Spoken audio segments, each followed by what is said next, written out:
Kantonian legendary birds consisting of Articuno, Zapdos, and Moltres are known as some of the most iconic trios in Pokemon history, and for good reason. Articuno has seen some light as of recent, playing well in Regulation F formats thanks to the snow weather condition, bulky stats, and its ability, Snow Cloak, allowing it to dodge attacks in the snow and dealing solid damage back with Blizzard. Zapdos is held in high regard as it's been a staple of competitive Pokemon for years on end thanks to its high special attack, solid speed, and utility. And Moltres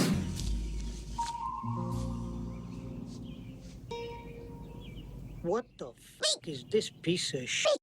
However, all three birds got a new regional form in Generation 8, with new typings and stat redistributions as well, turning them all into completely different Pokemon, with my favorite rework being Galarian Moltres. Galarian Moltres is a surprisingly bulky Pokemon. With an HP and defense stat of 90 and a special defense stat of 125, not a lot of Pokemon are going to be one-shotting this bird, and not easily either. Along with that, it comes with a solid 100 special attack stat, and is able to utilize dark and flying type attacks, which can get boosted with its ability, Berserk. Berserk gives Moltres a 50% boost to its special attack stat every time Moltres' maximum HP drops to 50% or lower. It also means if you have a citrus berry or any way of healing Moltres, you can proc Berserk multiple times to keep boosting Moltres' special attack stat. This is a great way to utilize Moltres' bulk, seeing that once it tanks a hit, it can dish out the damage right back at your opponents. Speaking of which, Fiery Wrath is an awesome signature move, being able to not only hit both opposing Pokemon, but also coming with a 20% chance to flinch the opponent, preventing them from acting on their turn. For those who played competitive Pokemon this year, you might remember a little Pokemon set known as Bulky Fluttermane, or as I like to call it, I can't believe it's not Grimmsnarl. This, paired with Hisuian Arcanine or Galarian Moltres, was free to spam Rock Slides or Fiery Wraths on opposing Pokemon, while Ickbing over here was able to paralyze an Icy Wind to its heart's content, bringing pure evil into the competitive scene. I can safely say, however, we are not playing that today. I decided to get the real thing instead. Boo, you suck! Grimmsnarl, while rightfully hated, is an amazing partner for Moltres. While its stats don't scream support, thanks to its Prankster ability, it's easy to overlook that flaw, as Prankster gives +1 priority to its status moves, allowing Grimmsnarl to act before other Pokemon. Thanks to its access to screens and Thunder Wave, we can keep Moltres super bulky while providing speed control through Thunder Wave. That's not the end, however, as Grimmsnarl still supports a good attack stat of 120, leaving space for solid damaging attacks like Sucker Punch, Play Rough, or False Surrender. What's great about these two Pokemon being partnered together is that both of them can't be statused by Prankster Pokemon. So now you don't have to be worried about being taunted or encored by Tornadus or Whimsicott users respectively. Now you can just lose to Moonblast. Speaking of fairy weaknesses, I thought Miraidon would also be a great addition to this team. Unfortunately, because this is Regulation I, it's hard for non-restricted Pokemon to shine in this format. While Galarian Moltres is an amazing answer to Pokemon like Lunala and Calyrex Shadow Rider, there are other Pokemon that we still have to consider for as well. And luckily, Miraidon is able to not only be supportive for Moltres, but it's an awesome damage dealer to boot. Miraidon excels at amazing offensive pressure while having one of the fastest speed tiers in the game. This damage output is all thanks to Miraidon's ability, Hadron Engine. This ability not only summons electric terrain to the field, but while the terrain is out, Miraidon will always get a 33% boost to its special attack stat. On top of that, electric attacks while electric terrain is out get a 30% boost to their power. Miraidon's signature move, Electro Drift, goes up to a 130 base power move before stab and an extra 33% of damage if the target would be super effective. Zekrom can only dream of reaching damage this high. Electric terrain also comes with that benefit of preventing Pokemon from falling asleep while the terrain is up, making it a good supportive tool as well. With Miraidon's powerful damage, raw speed, and supportive utility it can provide, I thought it was an essential tool for Moltres to shine in this format. I gave Galarian Moltres a moveset of Fiery Wrath, Air Slash, Nasty Plot, and Protect. I also gave it a Terra type of Fire, along with an Electric Seed to hold. While yes, Galarian Moltres has good damage stats already, they're not the best inside of a double restricted format like Regulation I. So having Nasty Plot to boost our potential helps Moltres fight in the big leagues. Air Slash is also a good way to utilize our flying type coverage without sacrificing so much accuracy, unlike Hurricane. If this was a Kyogre team, it would be different, but believe me, I've tried.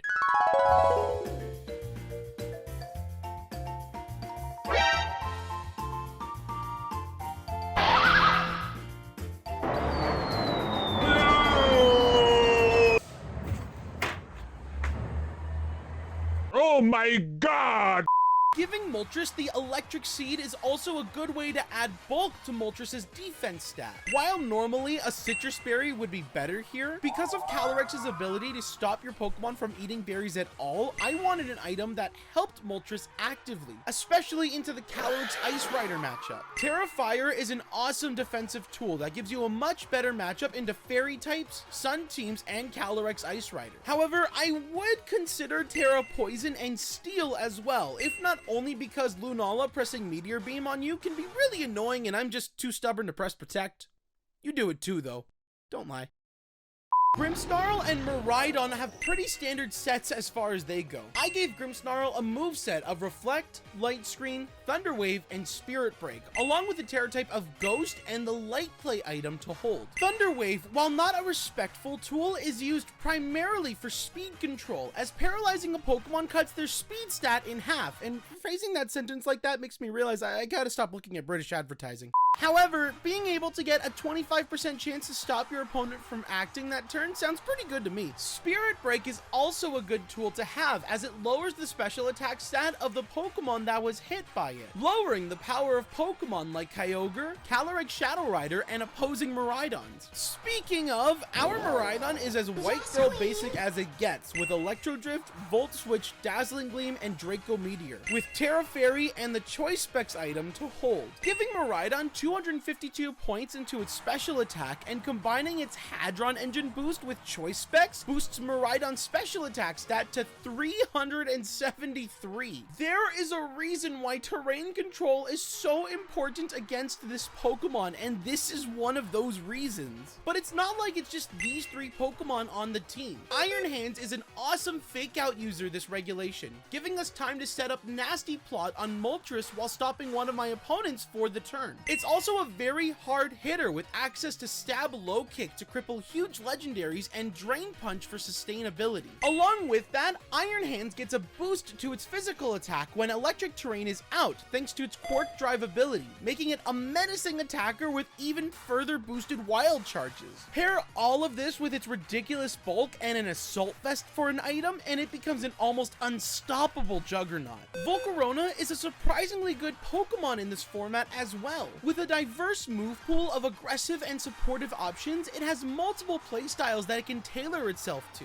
This time around, Volcarona is going to be a redirector thanks to Rage Powder, while punishing physical attacks thanks to its Flame Body ability. Struggle Bug is also a great way to nerf special attackers on my opponent's side, and Fiery Dance can allow Volcarona to boost itself up further and further thanks to a 50% special attack increase every time it uses it. And Tailwind, even if it's not instant, can also turn the tides into your favor. And finally, probably my favorite Pokemon on this team, Butta Dawg, the dog with the butter. Butta Dawg, got the butter on him. Zamazenta is one of the most useful physical defense tanks this regulation, thanks to its extra defense buff it gets when it comes onto the field with its Dauntless Shield ability, with Hours increasing its physical defense stat all the way to 315. It can also use this extra defense increase offensively thanks to the move Body Press, which uses the Pokemon's physical defense stat as its attacking stat. This with Behemoth Bash to fight Pokemon like Calyrex Ice Rider and Terra Fairy legendaries makes it an aggressive Pokemon to deal with. With access to Wide Guard as well, however, we can protect our team from Astral Barrages, Glacial Lances, Dazzling Gleams, Heat Waves, Water Spouts, and so many other spread moves in this format, making Zamazenta the best doggy we can ever have. Now, Eagle Eye viewers might be able to tell, but in case you missed it, this team takes inspiration from Justin Tang's NAIC team from 2025.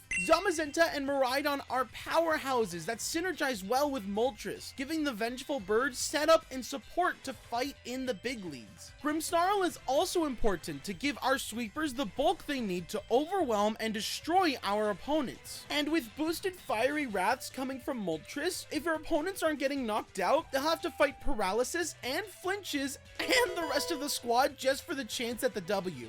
Just please, dear God, don't let them have a fairy type.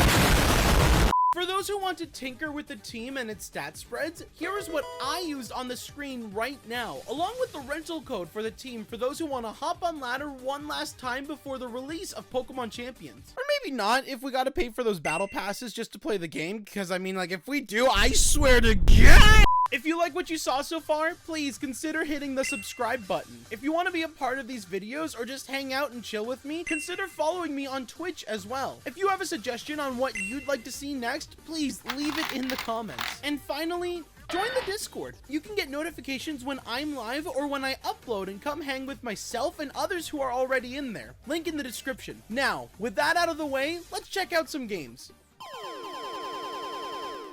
Luckily for us, our first day of playing Galarian Moltres resulted in a 10-game win streak, ranking up from beginner tier all the way to Great Ball tier 8. Our next attempt, however, of grinding the ladder was very back and forth, but with this first battle, we got to try our Goltres team into a very interesting team composition, consisting of Calyrex, Miraidon, and Iron Boulder? My opponent led said Boulder beside Chien Pao, while I led Miraidon and Grimmsnarl. Goltres and Grimmsnarl can be an amazing start, but with the threat of faster ice and rock type Pokemon against Goltres, I wanted to preserve him a little bit until I had better protection on the field. Because of speed tiers, Chien Pao's priority attack Ice Shard goes first, immediately before my Grimmsnarl, doing insane damage into Miraidon. Afterwards, I set up Reflect so Goltres can come out safely into these Pokemon. Let's see how the rest of this plays out. Almost one-shotting me. That's you know what? Shouldn't complain. He almost one-shotted me with a base 40 power move. I one-shotted him with a base 70. Get diffed. Now Goltres can come out with a solid physical defense stat because it's got Reflect and also Electric Seed happening. Right on here is high-key fine. That is me tearing. Yes. I forget because I'm so used to my old trainer model. I'm never gonna be done with how I deleted my old account by accident. Protecting Miraidon, that's fine. Take the one turn. That's unfortunate, but it's fine. We live any attack that Chien Pao would throw out right now. Yeah, Icicle Crash. Did you miss? Let me plot. Now we can slash the Chien Pao. High key. No, Miraidon just protected. We should double in. This is the fun part because Miraidon just pressed protect. He's kind of screwed no matter what happens here. Terra Fire is annoying.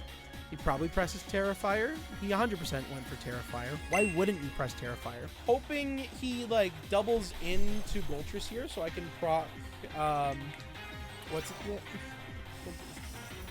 Okay. I wanted to proc Berserk. I swear to God, every time I want to press a physical attack, every time I wanted to press Spirit Break with Grimmsnarl, that's just the button to say, okay, let's just delete the Grimmsnarl, y'all. After a very valid crash out, what is with everyone and making Grimmsnarl their op? Zamazenta comes in to fill Grimmsnarl's place. While it makes sense to attempt to go for a double kill here, because of Chien Pao's Sword of Ruin ability and Miraidon's buffs from Orichalcum Pulse in effect right now, I couldn't risk Zamazenta falling this turn. So I went for the Protect, allowing Goltres to get the safe kill into Miraidon and breaking any focus sashes in the process. I could just like be greedy. I could also just not. You know what I mean? Protect yourself! I love that for us. Wait, didn't I calculate my physical defense? I'm so happy I wasn't greedy this time. That made me. I'm pretty confident he still has Terra.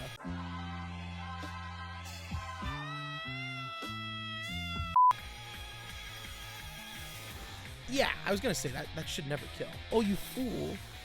Alright, let's get rid of the sash. Hiya. Just before leveling up into Ultra Ball tier, I ran into an interesting take on a Regulation F team featuring Dondozo and Ting-Lu. Their whole goal is to yawn and trap Pokemon with Sand Tomb, allowing them to deal damage and take very little in return thanks to Oblivious and Vessel of Varun active. Luckily, with Miraidon's electric terrain ability, we don't fall easily to this strat, and my opponent decides against this combo, favoring Koraidon and Incineroar instead, while I lead Goltres and Volcarona. I think we protect turn 1, and we could Tailwind with Volk. If he goes for Flame Charge, that's one thing. If he goes for the Flare Blitz, that's where I'm like, eh. I'm gonna save my Terra. Oh damn, he's tearing. Alright, maybe I should have Terra. Problem is, I don't know if he's gonna go into the Moltres or into the Volk. If he goes into the Volk, we can say goodbye to Volk.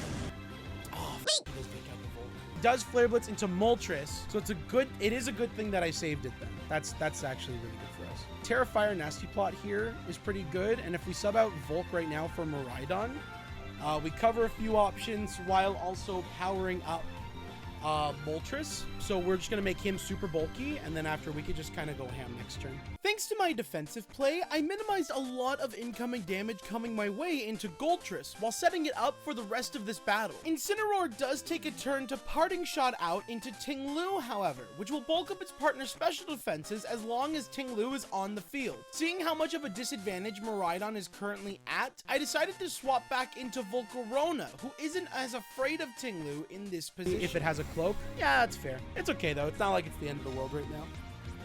Tantrum into Volk is going to be okay. It's not the greatest, but it's fine. We'll settle for the Rage Powder right now. You know, I'm starting to understand why you're getting mad at me with audio for all things, because I don't even know what the fuck I said. Collision Course into Volk. It'll be a little funny haha moment. He'll do some more damage to himself, which is great. And then Stomping Tantrum. Actually, no, Air Slash goes first. Ooh, that's not bad. I know, like, with the move out right now. Oh, wait, Volk stays up for another turn? Pog. Because if we can protect Tailwind. Hold on. He's playing checkers while I'm playing chess right now. Hold on. I'm actually locked the f in right now. That fake out made me have a dopamine hit when I get a Quiver Dance up, basically for free. That's so fair. Yeah, let's Rage Powder now, because we got our speed control on top of that, too.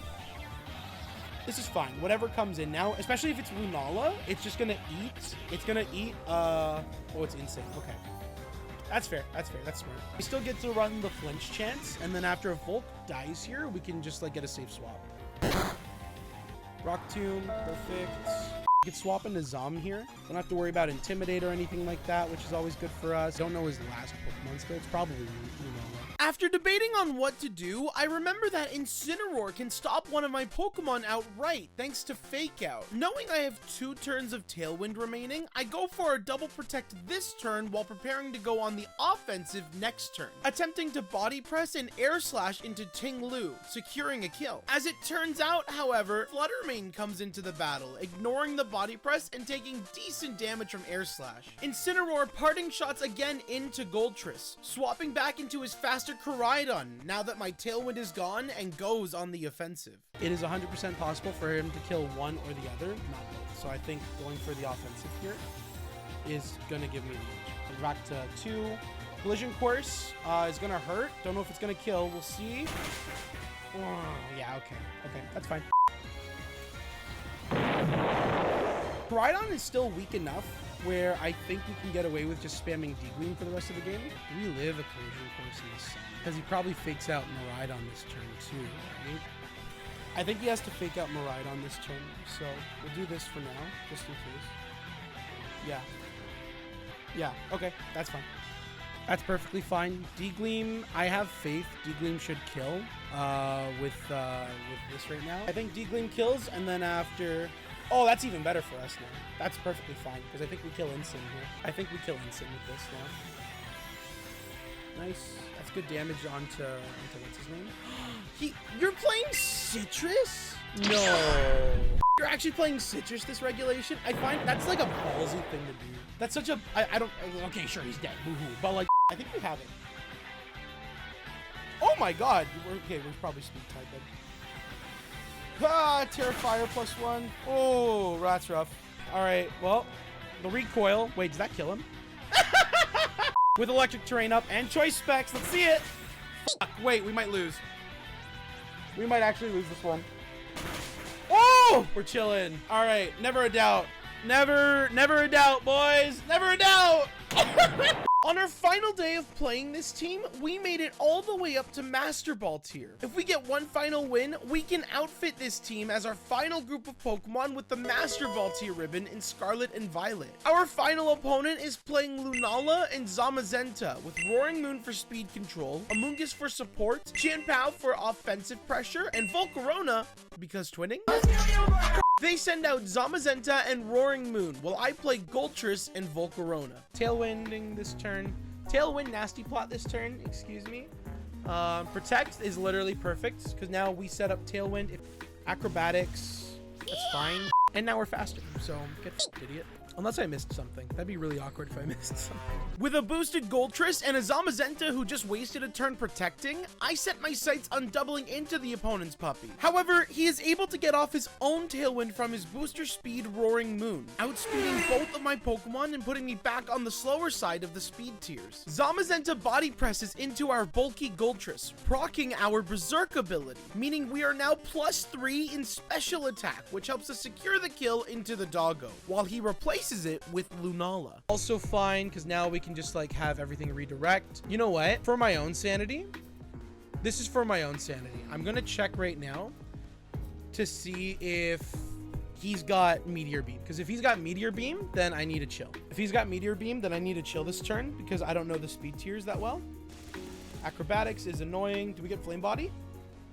Rocky Helmet, did we get Flame Body? Dang, no Flame Body. Oh! This is why we don't automatically Terra like that. Come on. Because I was actually about to Terra like that. We have Miraidon, and we still have our Terra on top of that. And then we get the Electric Seed off, so we're a little bit bulkier on the physical side, so that's good for us. He's got Meteor Beam. He's probably got Moongeist Beam. The problem is, I don't know if he's got Moonblast. If he's got the Moonblast on there too, this is going to be hard. I think we just go for the Moon. I think we live this. Yes! We're so bulky! Okay. Okay, we can deal with that. Moongeist Beam into Miraidon, which is perfect right now. We live that because we're the GOAT. Fiery Wrath connects.